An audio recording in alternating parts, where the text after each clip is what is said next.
Greetings.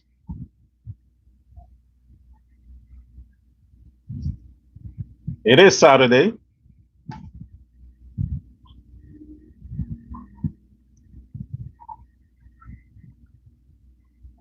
I just felt I would be a bit relaxed today because when I talk about the politics in Guyana, it causes me to grow heated with anger. So I wanted to try something different to see if this very fine quality material can keep me cool amidst my anger. I'm projecting anger because when you talk about politics in Guyana, that's all the emotions you can feel. Anger. It's not a case that you can feel a bit of happiness, being proud that the situation is what it is. You can't. You know, it's you see this fine looking woman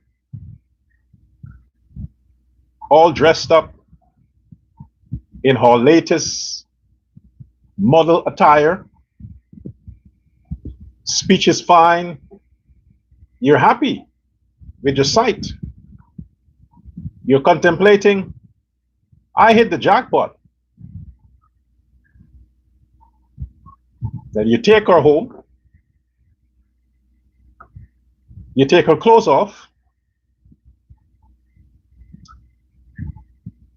And in your mind, you know what? I'll just forget the initial investment I made to bring you so far. Let's just forget it. It's not worth it. You know, some men would think, what the fuck? I've already spent some money on her. Let's just get this over with. They go and they overdrink themselves on alcohol, get drunk until their sight is blurred. They can't see anymore. And they decide to let the dick, let the dick do the peeling and the talking just to get it over with. Why? The illusion of a good appearance, a good impression, is what it is, just an illusion. When you get down to the real thing, you take her clothes off, then you realize what's beneath the clothing. A bunch of saggy breasts and fucking spots and marks and scraps and scrapes and digs, and from the 100 kids she made and the 100 men she had all over her body, and then you see the vagina hanging with the lips, and you figured, I couldn't have seen that. All that makeup and that nice clothing, I could not have seen that this is what lies beneath. A man like me, I'll say, fuck it, forget it. I ain't going further. Some men, oh, what the heck. Why is that relevant? It is relevant because before the elections, most of us saw the politicians we voted for like the way the man would see the woman the first time. Well dressed, well spoken, attire is good. You can't see beneath, you can't see their heart, you can't see their character. All you see is what they project. First impression. You voted based on the first impression. And when they get into office, they take the clothes off. Then you see the real demon. Like I said, I am not one to say, well, it's already done. No, I can change my mind. I have the option to change my mind. And that's what I am doing. I'm changing my mind. Because the stuff I'm seeing happening and that has happened, that's not what I fought for.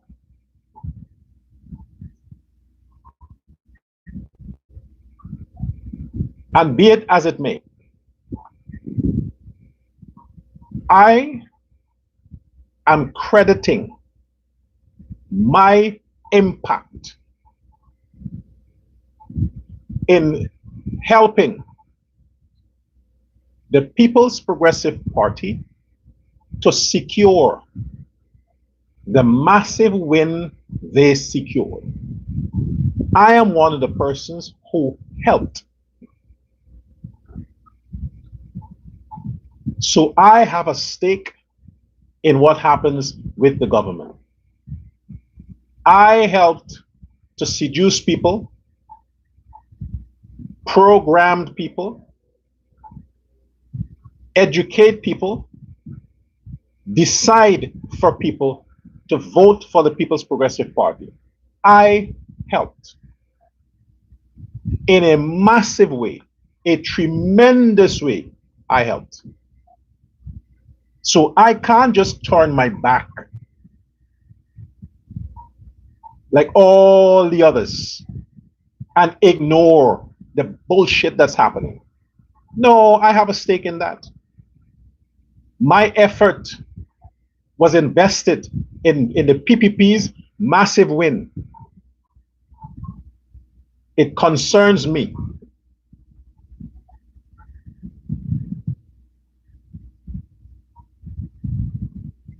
So it's imperative that things go the way I think it should go.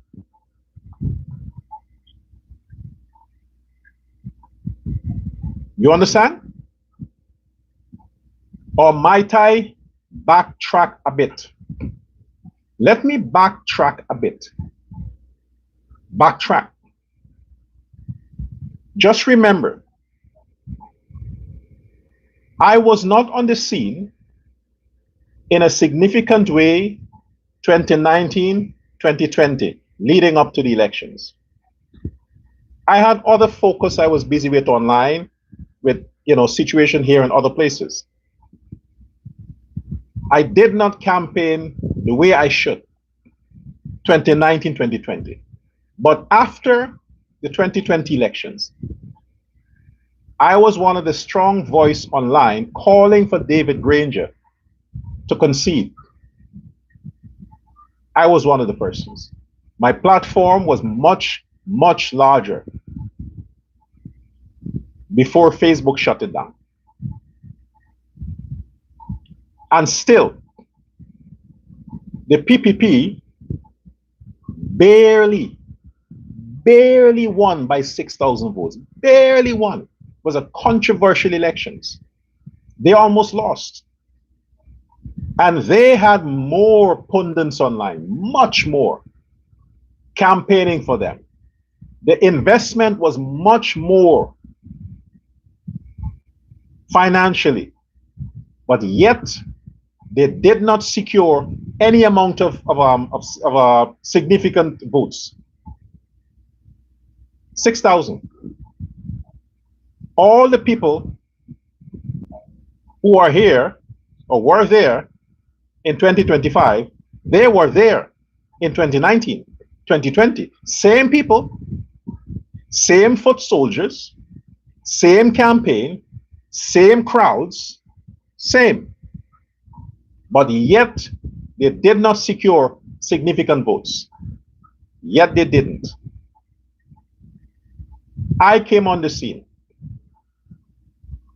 and used all my platforms, every one of them,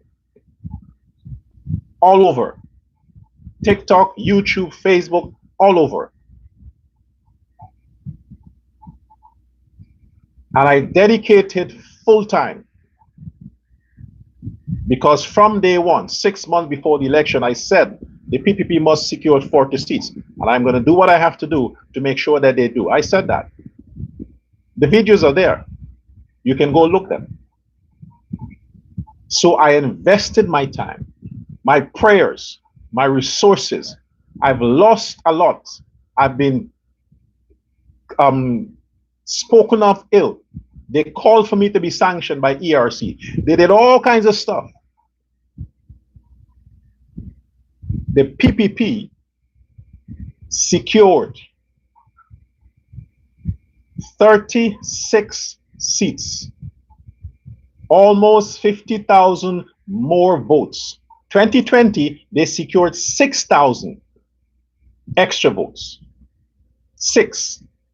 2025, almost 50,000. So I know without a doubt that my impact had a real impact on the elections or the re-election of Irfaan Ali, President Irfaan Ali. And nobody can dispute that. If they try to dispute it, it's because they're jealous or they're fucking racial. Otherwise to that, nobody can. So, the power of social media. The power of social media and real influencers, trustworthy, credible influencer. I am a credible person. The Guyanese, both Indo and Afro-Guyanese, trust my word. Even though some call me a hater, a racist, whatever, they trust what I say. Because there's nothing coming back to me for saying that. Therefore, I will speak if I'm not happy with what's happening in the country from the government side. Fuck the PNC. I said it again. Fuck the PNC. They're not there. They're out of office. Don't keep comparing PNC shit. They're done. Norton is finished. Norton is rich. Norton made his money. Jagdeo owns Norton. Mohammeds owns Norton. We don't want to hear shit about Norton. All right? So,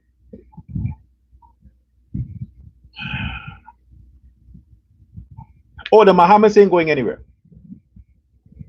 They will not be extradited. Put it in your mind. No. No, I was going to say, put it in your pipe and smoke it, but I'm not advocating for smoking.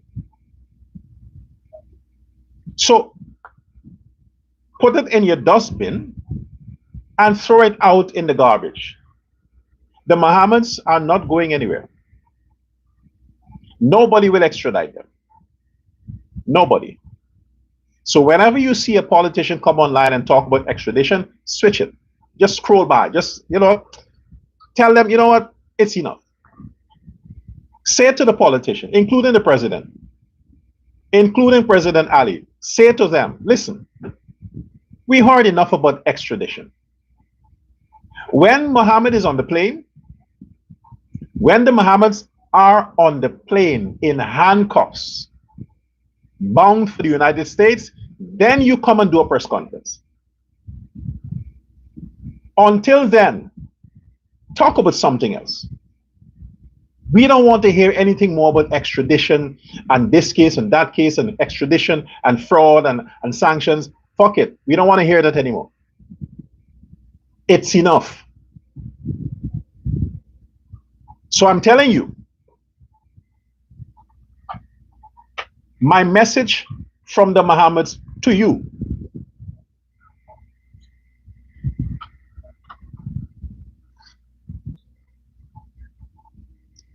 is they're not going anywhere. As a matter of fact, they might be visiting soon, going to different countries, vacation. They're just traveling. Pretty soon you might see that. They're going to Dubai, China, India, maybe not America, but they'll be flying pretty soon. Like I said, you'll see. I'm just saying, but you'll see.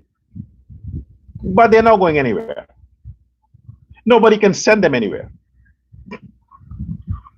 They're too big to be extradited. In other words, the Mohammeds are too big. They're giants. The Mohammeds are giants. You think them dwarf politicians can order any police to go get the Mohammeds and put them on a plane? Those politicians are dwarfs. They're dwarfs. And they're roaches cops. You think they can go and take those people? To say they're sending them anywhere? The Mohammeds are giants in the country. They're Goliath. Goliath. And we ain't got Davids in Guyana to get them. Who is the David? The president? He's a Muslim, he's not a Christian. They can't take these people down. They can't.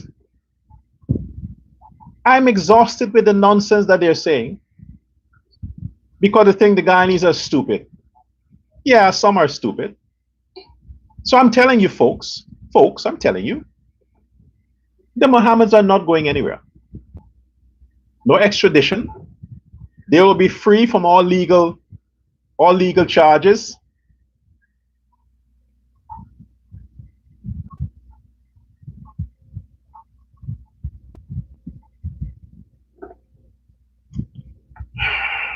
Give me a second.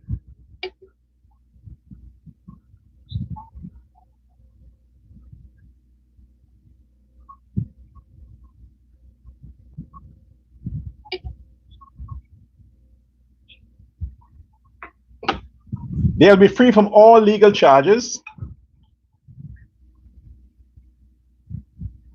So don't waste your time with that. They're not going anywhere. You see, what my concern is, while at some other point we're going to talk, we're going to gossip about something that's spicy about the Mohammeds. But right now, what's important is that this situation with the breeding hoop vendors, the breeding hoop, the vendors that are there vending on the roadside, breeding hoop on the west coast of Demerara. Those vendors are all ethnicities. Chinese, Indo-Guyanese, Afro-Guyanese, all ethnicities. Those vendors are.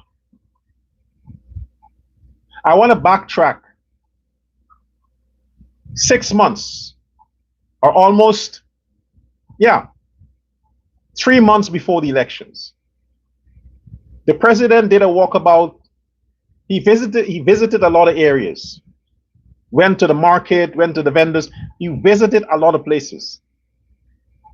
And he spent a lot of time on the west coast of Demerara, soliciting support for the elections. You mean the president couldn't tell those people, folks, I understand that you're hustling. I understand. We will try to get a neutral place where you can come and put your stall, maybe a nice market location where everybody can go and get their own thing constructed, because people have to go and vend where they can find the money. And Breeding Hoop there as a junction, before the bridge was constructed, most of the traffic, that's where it passes. It stops there, the boats, the buses. So people collectively go there because that's where the crowds are. That's where the money is. The president could have said to those people,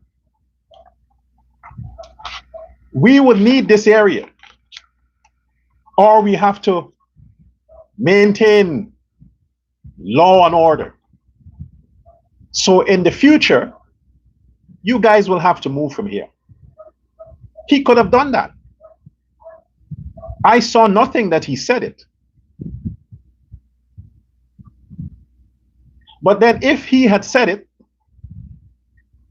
and it was public, the PNC could have gone to the same area, or the Win people, and say, hey, vote for me, you can stay here.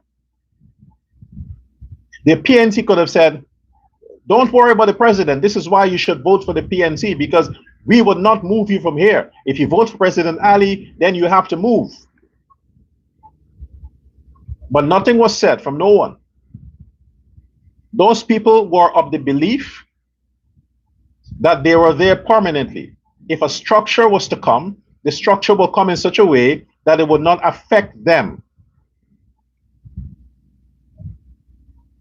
Understand the political point I'm making here. Now the elections was in September. The people massively, those vendors at the Breeden Hoop area, the West Coast, voted massively for President Ali's re-election. They voted for him.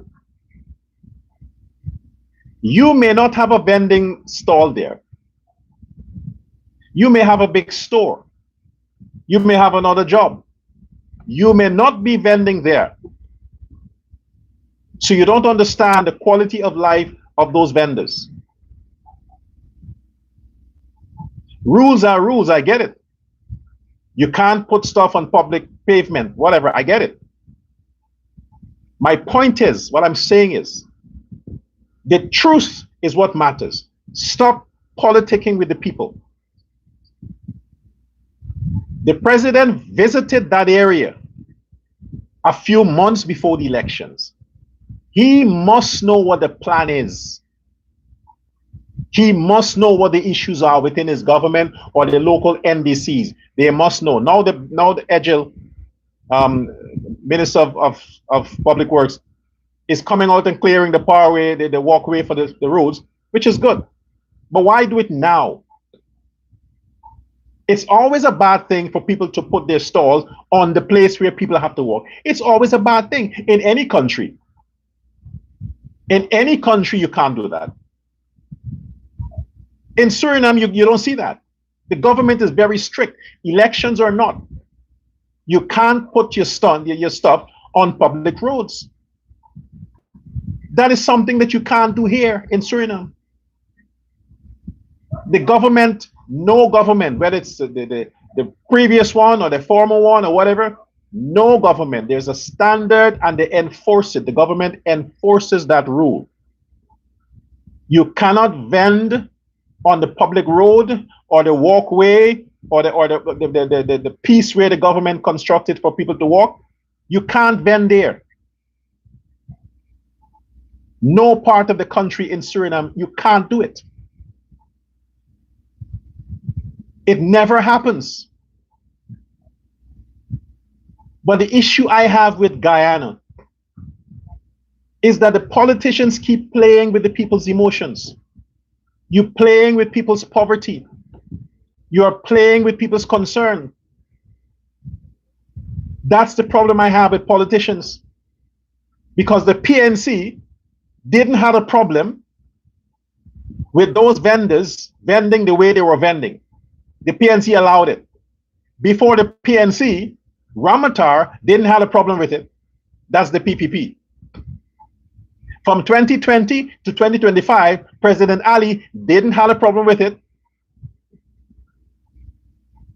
Get my point.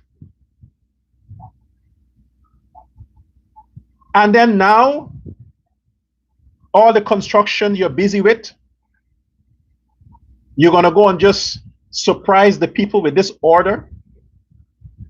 They have 3 days to move. 3 days to move. What the fuck is wrong with you? 3 days. This is how you solve problems? Why didn't you do this on your campaign trail? Why didn't you say these things when you were busy campaigning for their votes? You could have told them, hey, listen, in the new government, we have a new structure that we have to remove. You did all kinds of press conferences. You had your manifesto. It's a part of the manifesto. You want to clear the streets. You think citizens will do it on their own? That's why you have regulations. Regulations are always there. The city plan That's why the mayor and city council always had an issue with people vending on the pavements, because it is a part of the policy that people must not. The mayor and city council has always had an issue to get people away from those places. But it has been a practice. My emphasis is on this. You just won the election because of those same people who voted for you. Now you come via the NDC and tell the people you have 3 days to move, to pack up and leave. It's not practical. It is not practical. Now, if the people start to protest, and then the gangsters and the thieves and the ghetto thugs hijack the protests, then you hear something else. Then you hear something else. But government, President Ali government, you are wrong. You control the NDC. Your Ministry of Local Government controls the NDC. It is wrong for them to go to those people and give them a paper for 3 days. It's fucking wrong. Stop it. You're destroying the PPP like that. What's this? What the strong man now in the second term? The strong man. The strong man, that strength that is now exhibiting, that is punishing the average Guyanese, that strength, President Ali, needs to go towards people like Guyanese critic, who needs to pay the country back the money that was given to him for contracts, and the contracts were not completed. That strong man needs to go towards people like that. Give the order to the Attorney General, say, hey, go after these people, these defaulters, to pay the money back. That's where you show your strength. Those vendors don't need to see that. They voted for you. You want to show strength and toughness? Show toughness to people like the critic guy. To all them contractors that you cussed out the other day, before the elections, don't forget, you had all these press conferences, all these early morning sessions with contractors. You cussed them out. You took how many to court? Show the strong man by going after the same contractors that are friends of yours, friends of Jagdeo, and get the fucking money from them. They are the ones who scandal the money from the government. Not the government, the people. Not even the Mohammeds. The Mohammeds' money are the Mohammeds' money. The Mohammeds earned that money, but the monies that the critic guy and these other contractors got, they didn't earn it. They were given a forced cut on contracts that they never do.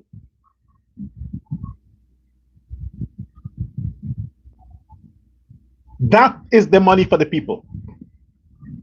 That is fraudulent conversion. Fraudulent conversion, that's what it is, and that's a crime. That is a crime. When you give money for one purpose and it's used for another purpose, it's called fraudulent conversion, and that is a criminal offense. Go after those people because that money belongs to the country. That is the truth. Show your strength like that. But no, President, you can't, because the PPP is divided. You have the Jagdeo camp and you have the Ali camp. All the people who seem to have contracts and must pay the country back, they're from the Jagdeo camp. And you can't order them because you got to go through Vice President Jagdeo. And if he says no, is no. So all these people like the critic, the Guyanese critic, who are given contracts that they're not qualified for, they were given first cut on these contracts that they didn't deserve, didn't execute the contracts, and embezzle the money for other reasons. You can't go after them for the money because they come under Barra Jagdeo. And since it is perceived that Barra Jagdeo is the real president, it's a perception. I am quoting what people are saying in case you don't know. The perception is Vice President Barajaglio is the real president and not you, President Ali. Because we saw that again recently, where you said in a press conference a few days ago that you are encouraging all Guyanese to secure a bank account, which will be necessary for future cash grants and other financial benefits, even though you did not state specifically that cash grants would be in this year, future cash grants, you were advocating that they must have a bank account. You're saying it now so they have enough time. Guyanese over the age of 18 has enough time to go and get a bank account. So it is easy to transfer cash to them directly. That's what you said. After that, the vice president came after that and said, even if you don't have a bank account, you will still get get the money. It's mixed messaging. It's two different messages. You said you must have a bank account. He's saying you don't have to have a bank account. So who's the president? So if he is saying you don't have to have a bank account, you think people would listen to you, President Ali? Because to get a bank account, people have to get documents.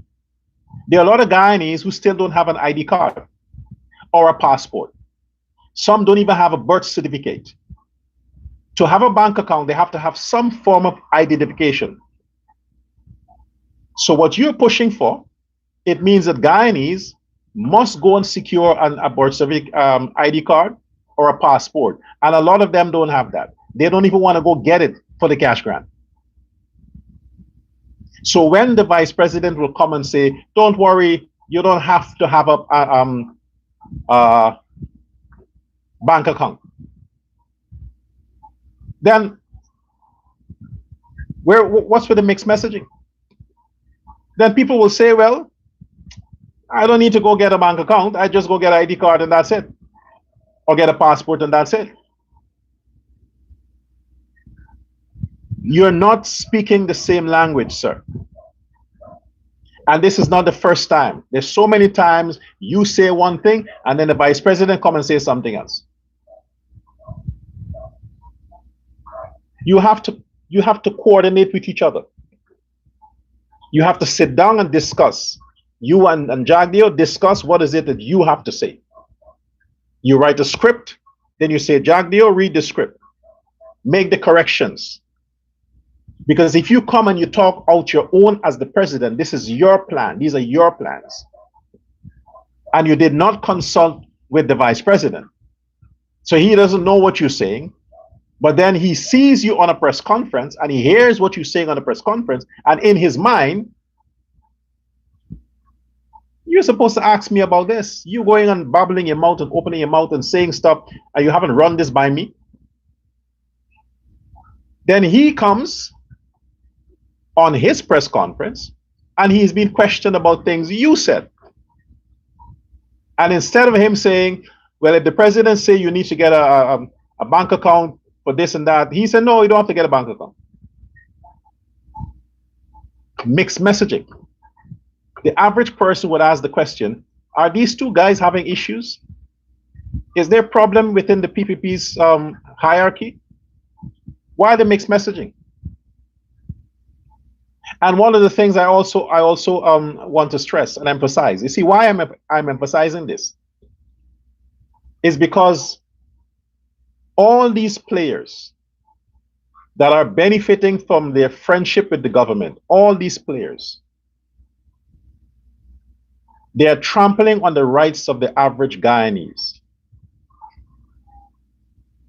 The average Guyanese. So while they keep coming out every day and they're talking about this gossip and that gossip and things that are not important, insignificant things that are not important, The real issues are kept hidden. Nobody's paying attention to that. Because if we pay attention to that, it means that actions has to be done on the part of the government. But the monies that are given to contractors, they are not from Barajagdio's personal account or the president's personal account or the finance minister's personal account. It is all state funds. State meaning the state of Guyana, meaning the people of Guyana. So when you budget 800 million, a billion, 2 billion for contracts, we know that a contract doesn't cost that much. We know. We know that politicians are corrupt. We know that governments are corrupt because governments audit themselves. They give themselves estimates. They're the contractors. In their mind, well, we're not taking from the people, it's government money. You have contracts that are 100 million cost, general cost, 100 million, material and labor. That's the cost for some contracts. But the price that they come up with, it's 800 million for the same contract that if a private individual, if I had to do that project, if it concerns me, if it's my thing, and I had to hire someone to do that for me, the person would have provided an estimate with a workmanship for that same contract for 100 million. As a private citizen, it will cost me 100 million. But it cost the government 800 million. Why? Why? And this is the same for every contract from the government. It is 1000% inflated. Why? You say you love the people. You are patriotic. All these people who are talking on their platforms and they're talking about they love Guyanese or they're patriotic and they're cussing this opposition and cussing this one or cussing that one. They're doing this to distract the people from their crimes when it comes to how they embezzle, how they rig, and how they rob the system. The loudest voice are the ones that commit the most crime that they don't want you to know about. The Mohammeds may have done their stuff to distract everybody from the fact that they didn't pay their taxes. But like I said before, it's not a case that the government gave the Mohammeds 40 billion to do a contract, a project, and the Mohammeds did not complete the project, but the government already paid the Mohammeds 20 billion for the project, and the project is only 10%. So they're supposed to give the government back at least 19 billion. That's not the case. The Mohammeds case is where they didn't pay their taxes. It's like you go to church, you don't pay your tithes, but you're rich. You rob God. So they rob the country by not paying their tithes to the state. Contrast that with a contractor like the Guyanese critic who was awarded many contracts, given hundreds of millions of dollars for these contracts and did not complete them, and rightly should have given back the money that they got but didn't. Justify that. Let whoever justify that. You have to show what you have done for the money you got. You can't show it because nothing was done. Then where is the money? Refund the money. You can't refund the money because there's no money. Where did it go? What did you spend it on? You bought equipment, sell it back. Seize the equipment, get the people's money back. That's transparency. That's good government. That's what President Ali needs to do. Use your balls to show the Guyanese people that you represent them. Don't distract us with bullshit. Get the people's money back.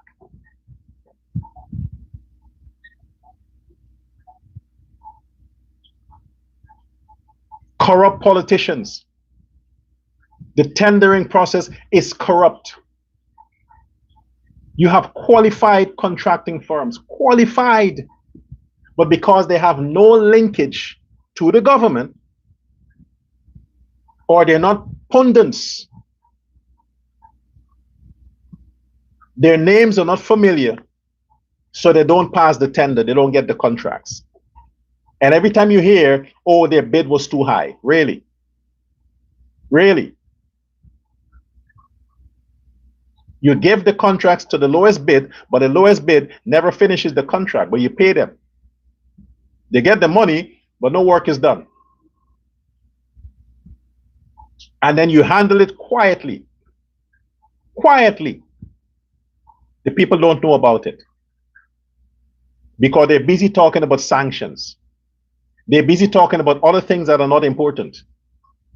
All that money, if you take some of that money that the critic guy and all these other contractors has to pay the Guyanese people back, if you take some of that money and you open some land in the Vredenhoek area, you can build something nice for those vendors and it wouldn't cost that much.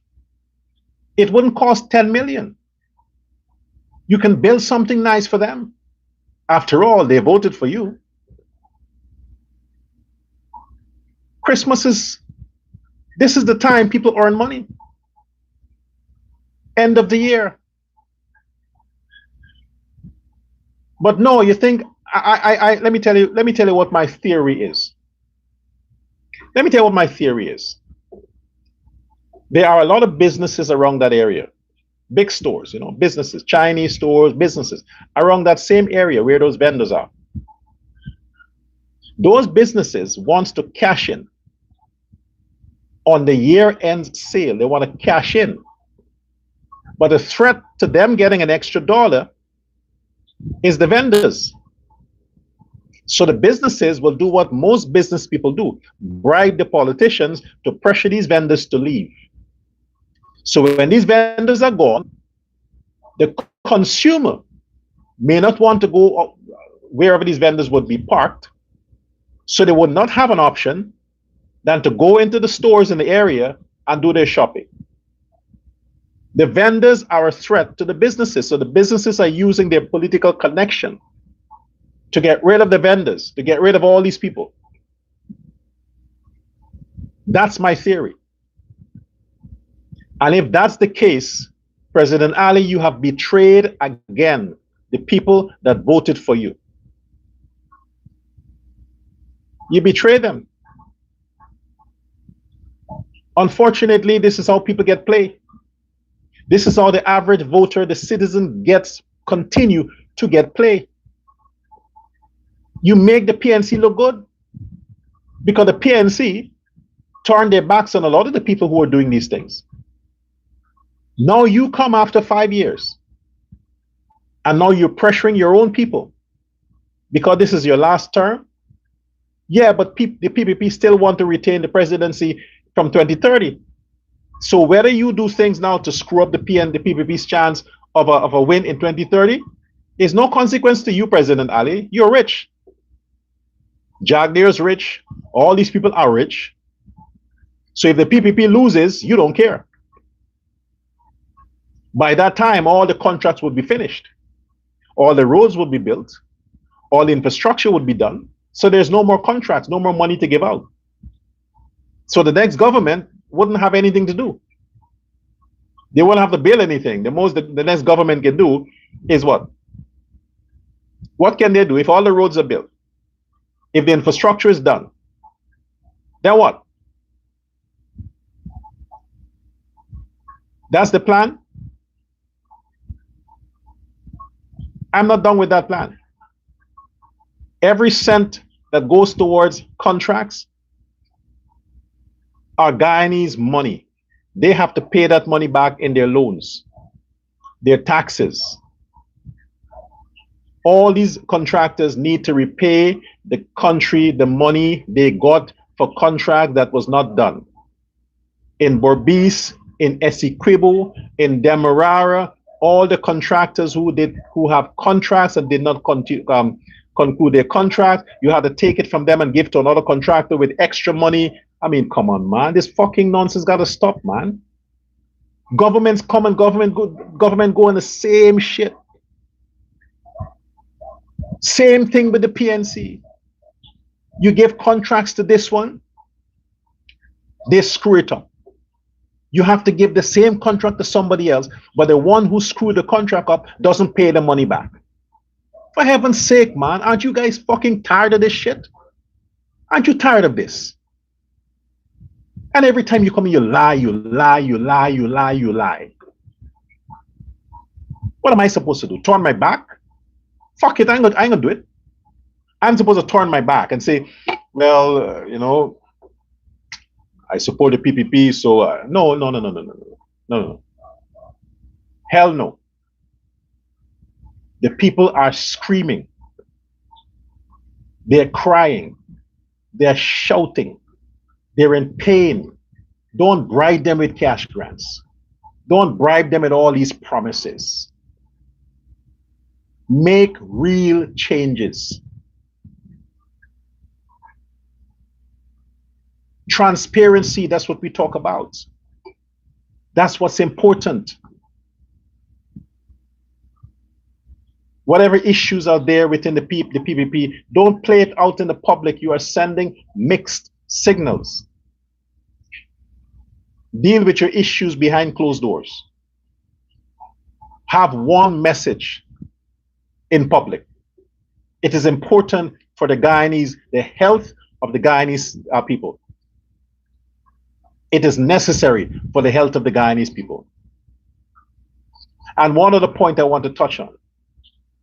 Robinson Ben, the former Home Affairs Minister, as incompetent as he was, as incompetent as Robinson Ben was, something that I remarked upon before that Ben made mention of back in 2023, that Venezuela has sleeper cells in Guyana, terrorists, agents for Maduro. The 50,000 plus people who came in the country, they're not all economic migrants. A lot of them are soldiers, police, militants, people who are trained in warfare. Thousands of them are. The Guyanese military and Guyanese police force combined is no match for the migrants from Venezuela in Guyana. No match. Venezuela has all the weapons to give their people if need be. And we don't know how much weapons from the Venezuelans are already in Guyana. Ben told his government there's sleeper cells. There are things that needs to be done to control this. The President Ali's government ignored it.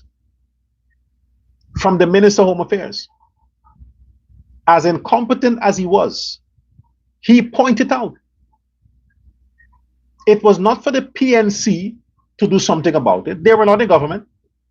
It was for the minister, the Ali government, under whom Ben was in charge of the Home Affairs Ministry. That's his department.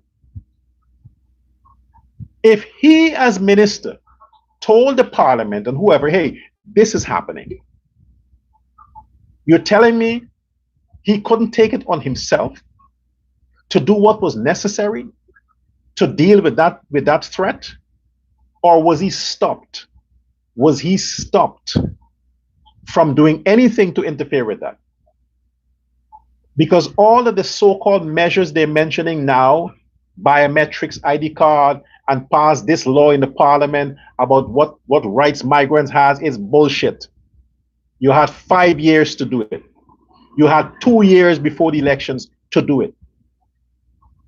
You wait until a bombing 3 times, you had a bombing, then to start talking now?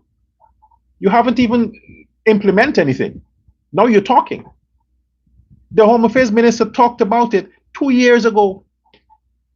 You could have 6 months it would take to get all, rung them up, register them if you have to, scan them, take their information. You could have done it.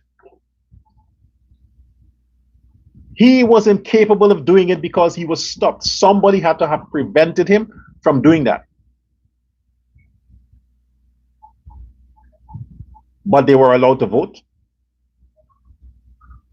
All the other stuff they're recommending now wasn't done in 2023, leading up to 2025. It wasn't done. The only thing that was done is that they could vote. That's more important. That the Venezuelan could vote in the Guyanese elections. So now you're going to change the system where they can't vote anymore. Well, after the elections is finished. Fucking politicians, I tell you. Fucking politicians. A child died. Business suffered. Damage to infrastructure. Terror at police stations. All of that just for fucking votes. Just for votes. And now, the same people you did not want to monitor before, scan before, now you want to pass a law so that they can't vote? You want to change the constitution for that? There's so many things you can change the constitution for. Now you want to do a referendum to change the constitution so that migrants from Venezuela or wherever else, CARICOM, can't vote in the Guyanese election. That wouldn't happen. This chit-chat is going to go on until 2030. Nothing will change because this system is convenient for politics. They're hoping there's no other terror attack. But nothing will change because parties and governments need to have CARICOM residents who are there for 1 year in Guyana to have the ability to vote.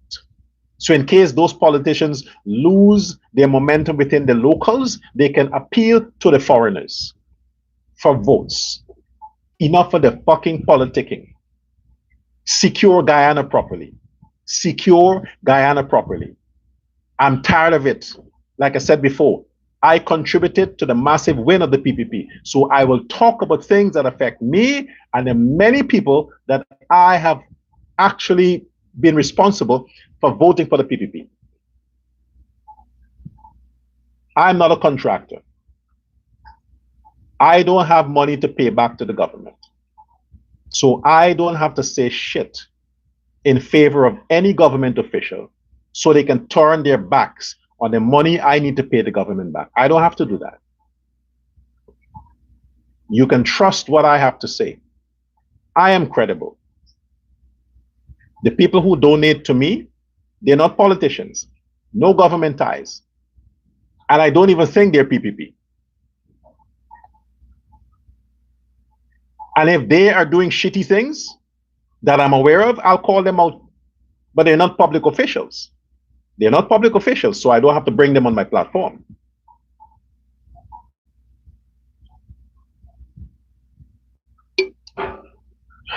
Until next time.